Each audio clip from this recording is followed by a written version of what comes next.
Friend, welcome to my channel Mamita simple লাইফস্টাইলে আপনাদের সবাইকে স্বাগত জানাই। বড়দেরকে প্রণাম, ছোটোদেরকে আমার ভালোবাসা জানিয়ে আজকের ব্লগ শুরু করছি। তো ফ্রেন্ড, আজকে খুব সুন্দর একটা ভেন্ডির রেসিপি করছিলাম, তো ভাবলাম শেয়ার করা যাক। তো এই রেসিপিটা রুটির সাথে বা পরোটার সাথে খুব সুন্দর লাগবে এবং যারা খায় না তারাও খাবে। তো প্রথমে ভেন্ডিগুলো খুব সুন্দরভাবে চিড়ে কেটে নিলাম।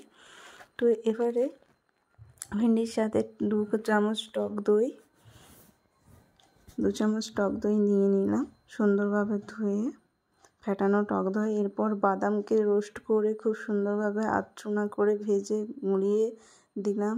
এরপর নুন, লঙ্কা গুঁড়ো, হলুদ গুঁড়ো, আদা বাটা, গরম মশলা জিরে গুঁড়ো, গরম মশলার গুঁড়ো দিয়ে সুন্দরভাবে মাখিয়ে নেব।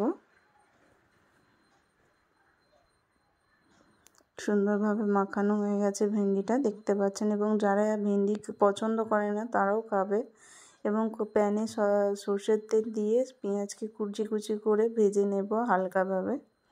এবং যখন একটু লাল রঙের ভেন্ডিটা ভাজা হয়ে যাবে, এবারে সুন্দরভাবে দেখতেই পাচ্ছেন কত সুন্দর ভাজা হয়েছে। এরপরে মাখানো ম্যারিনেট করা ভেন্ডিটা দিয়ে দেব।